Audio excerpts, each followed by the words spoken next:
Every moment tonight, they led me to you. Every single time you look at me, I lose it too. Why don't you come sit next to me? Let things happen naturally, like it used to be. I don't wanna go and waste another day, mess it up again, lost in my way. I'll be the one to have the highest price to pay. If I make it home tonight, may I hold you one last time? Let me hold you one last time. What if it's too late for me now? What if you're gone to someone else, so we can never be the same? How can I make up for my sins? Now I'm lonely and it kills me. Can you hear me, babe? I'm lonely. I know you don't wanna talk, but just pick up the phone. We could go for a walk, talk about the things we know. Why don't you come sit next to me? Let things happen naturally, like it used to be. I don't wanna go and waste another day, mess it up again, lost in my way. I'll be the one to have the highest price to pay.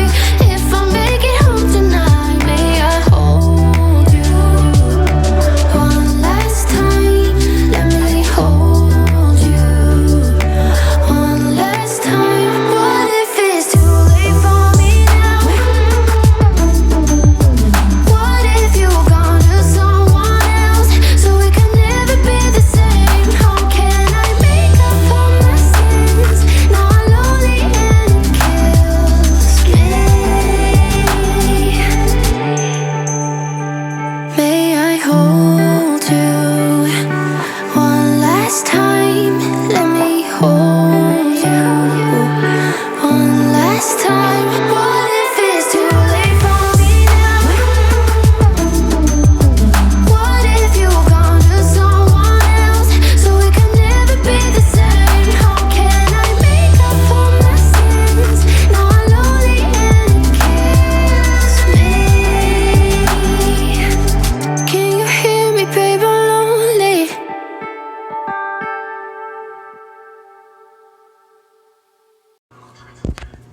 Hello everyone.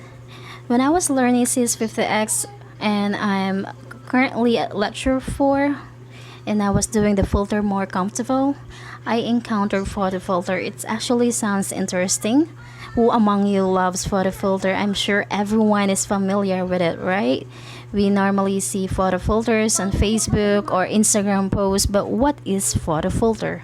Well, technically speaking, photo filter is a kind of software which is designed to add some cool effects on our photo by altering the shades and colors of the pixels in some manner, making our photo more vibrant. We can use it to increase the brightness and contrast as well as to add a wide variety of textures, tones, and special effects to a picture. Isn't it amazing? Like what Lightroom and Snapseed does. Those are my most favorite popular photo editing app. They uses filters that has the ability to manipulate colors, saturation, light exposure, or even simulate a change in focus. You can distort the image or blur the image or apply the grayscale effect, or we commonly known as the black and white effect.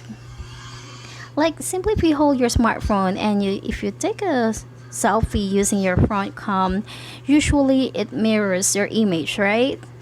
And sometimes we even play with our pictures. We animate our pictures by applying some cool kind of canvas effect or colored pencil effect or sometimes crayon effect, which at most sharpen the edges of the image. But how does it actually work? How does photo filter actually works underneath the hood? If you were born in the 21st century, or chances are you have heard of Instagram.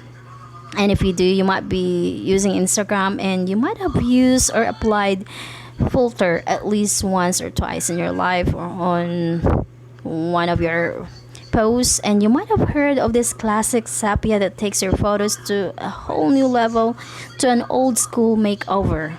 Or you might probably have used Emerald and Lark. Or who doesn't love Beta Bouquet? Now, the bouquet effect, this Japanese invention applies precisely, place blurs on your photos, so we can now blur our photos in one way or another in many different ways by using many different photo filter apps by accessorizing it with soft herbs of light. While in America, the number one most favorite used Instagram filter is Clarendon, probably because it's an all-purpose filter. While the second most favorite is Kingham, strict choice. It's popular in the 16 states, including the Pacific Northwest. That includes the Midwest and a few states on the East Coast. Probably because once to surf for videos, this vintage-inspired photo filter, it let the Instagram users evoke the past by applying the number two most favorite photo filter effect in Instagram. But let's take a few of them. Let's take a few examples and see how it was actually being programmed, or yes, how it was actually being programmed. What's the algorithm behind the grayscale effect that we commonly see or being applied on some urban photography, like on weddings, giving the photo shots a timeless effect? Normally, if we apply grayscale effect or the black and white effect, we just simply convert image to black and white. It's self-explanatory, while the reflect effect is what you get when you place the image in front of the mirror. But how does it work? It works by simply swapping the pixel values from the left side of the image to the right side of the image, or vice versa. That is actually explained further in the CS50X Lecture 4 in Filter More Comfortable, steps by steps. So you might want to check that out as well. What about the blur effect? We take each pixel and for each color value, we give it a new value. That's what we get, the blur effect. How about sharpening the edges of the photo by applying Sebel filter? Have you heard of it? Now, Sebel filter actually works by calculating the gradient of an image intensity at each pixel within the image. Now, you might want to say that that sounds tricky. Well, it is. But for me, it is interesting. So for those who are studying CS50X along with me, you might want to check out these notes and watch Brian's walkthrough because it's very helpful. And these are the screenshots of my program. It's not actually perfect. I also have some confusions because whenever I compiled the program, I didn't get the expected effect on the photo, like on the black.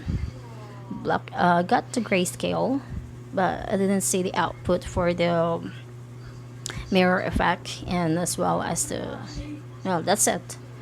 So you might want to give some insights or probably add some additional information that can help us further. Thank you.